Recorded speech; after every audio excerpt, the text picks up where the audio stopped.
Today on Outside the Box Reviews, we are taking a look at the NECA Kick-Ass series. What's with the beep? I can't say kick-ass? Seriously, you're not gonna let me say kick-ass?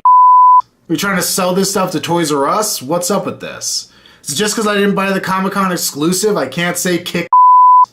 Alright, so this is the NECA KA2 Series 1 KA figure. If you were keeping up to date on the San Diego Comic-Con releases, you know that you could buy the uncensored packaging from them as a San Diego Comic-Con exclusive, but for the normal retail packaging, they were editing the names of both the movie and the characters in order to make them a little more friendly on the Toys R Us shelves. I guess I don't blame them, but it does seem a little awkward to see the familiar kick-ass font and characters, but to not actually see the name up there. I'm not a card collector, so I don't really give a crap, but it is kind of an intriguing marketing bit. But these were some figures that I wasn't so sure I wanted in my collection. So at first I just decided, well, if nothing else, Kick-Ass himself doesn't really look any different in this movie. So I'll just pick up his action figure and see how he is. And then if I like him, I can continue on with the line. That's my plans right now. Full disclosure, I did actually run back and pick up Hit Girl, but that's my initial plan. So let's take a look at our costumed crime fighter and see how he is. Now in France, they say the word stick like this. Baton. We got a couple of Kick-Ass's batons right here. I'll show you what they could do. Yeah, these are Kick-Ass's iconic stick weapons. Nothing too crazy here. They just look like wrapped up sticks.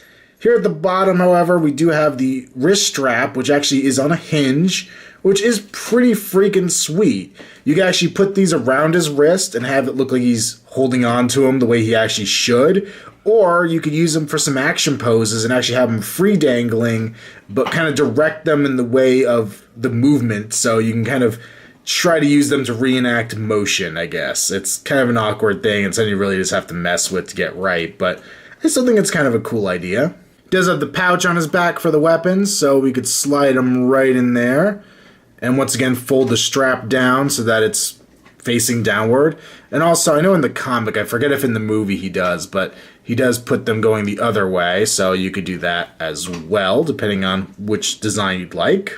And once again, NECA does a fantastic job on the head sculpt. I think this looks very much like the actor. It's pretty good, and obviously they didn't have a whole lot to capture. It's eyes, eyebrows, and a mouth. Not a whole lot there.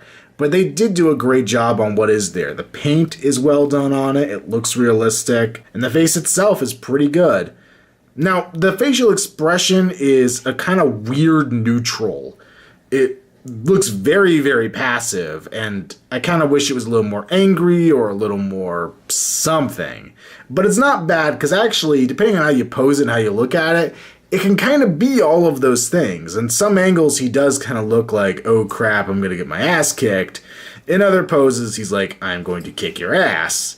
So that works really well. Now, I know we're going to get at least one more Kick-Ass in these lines. I'll talk about him a little more later on, but if he isn't a bloody version, if he isn't battle damaged in any way, I might go and just paint in some bruising and blood around his eye, kind of like he had at the end of the first movie, kind of bloody this figure up a little bit, because overall, that's my main gripe about this figure, is the little too clean, and I understand, obviously, why you'd do a clean sculpt, but I kind of think I'd like it a little more if he was beaten up and bloody. To me, that's more Kick-Ass. The stripes here on his wetsuit hood are actually raised off the sculpt, which is pretty cool. You can even see from the side, you can even catch where his ear is underneath the hood, which is really cool. And down here around his neck, as a loose part, he has the ruffled up bottom of the mask. And you can kind of move that around. So as you move the head, you can kind of get it more into place. You can get it to cover the neck articulation, which is really neat. A cool touch. I love that it's free floating in there. His chest, this reminds me a lot of the Prometheus body that we got with the David and Prometheus and everything. Once again, these pieces are still raised up, the little lines on his wetsuit. The sculpt is fine, there's not a whole lot to do here. It does look like Kick-Ass has beefed up a little bit for this movie. There's been a few scenes they've shown of him shirtless in the trailers, and he definitely has been working out as opposed to him being very scrawny in the first movie. So he doesn't quite match that body type of the first movie if you want that kind of figure. Yeah, Mezco did do a Kick-Ass figure back for that one too, but it really sucked, and I didn't want anything to do with it when it was on shelves. But it's not bad. It's a minor detail to see that he's kind of more muscular under this suit. Sleeves have a lot of good wrinkles on them. The paint is very uniform throughout. It works very well for what it is, but it's nothing spectacular. The gloves look nice. There's some nice edging lines on here that make them look very much like gloves and not just painted hands, which I do appreciate. This guy's a little Kick-Ass junk down there. More lines down there. And one of my favorite parts of this figure, sculpt and paint-wise, are these boots. Very, very nicely done. They look very realistic. A little bit of silver in there on the eyelets would have helped make it perfect. Maybe some paint on the shoelaces as well, but still very nicely done boots. I really dig them. The hands you see here are closed fists. These can be traded out, and to get the sticks into Kick-Ass's hand, making them look like he's actually holding them is a little tricky. You actually have to put the stick through the hand while it's off the figure, and then slide the strap around the end of the ball joint back there, and then it can be pegged right into the wrist, and it has the illusion that the strap is around his wrist now, as opposed to just dangling below.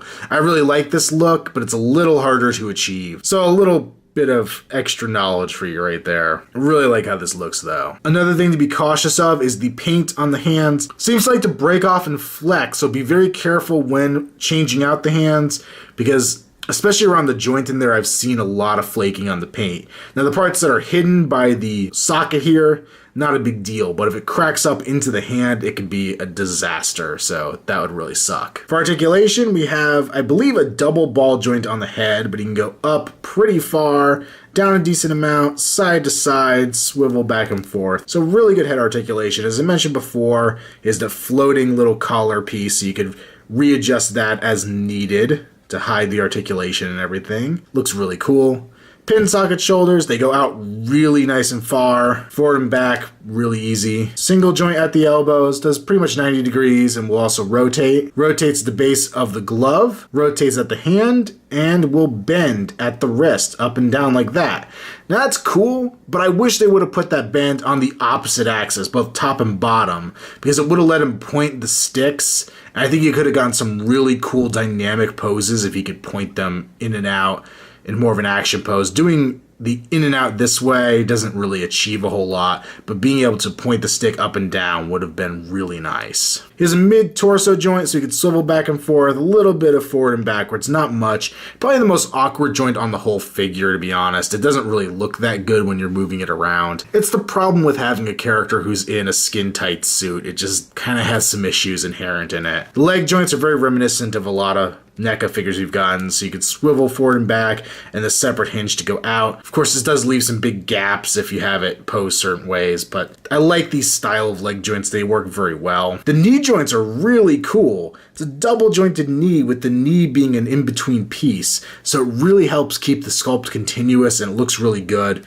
You can, of course, swivel on either side of that joint. And at the foot, he has just a ball joint, so you can get a decent range of motion, but it's actually one of the most hindered joints he has, and I kind of am left wishing for a little more when I go to stand him up. So in some ways, I think calling this figure KA instead of Kick-Ass is actually fairly apt. He's decent. He is totally decent, but he doesn't kick ass. He's an okay figure, and he has a lot of good things going for him, and he's very solid. I'm going to give him a solid recommend, but he's nothing stellar. Don't at all take that as me saying that I'm down on this figure. I really do enjoy him. I think he looks pretty cool. But as a simple character, there's not a whole lot going on here. As I already said, I think I really want to do some bloody paint apps to him if we're not going to get a bloody one later down the line from NECA themselves. I think some bruising and blood around the eye, as I said before, maybe a little from the mouth.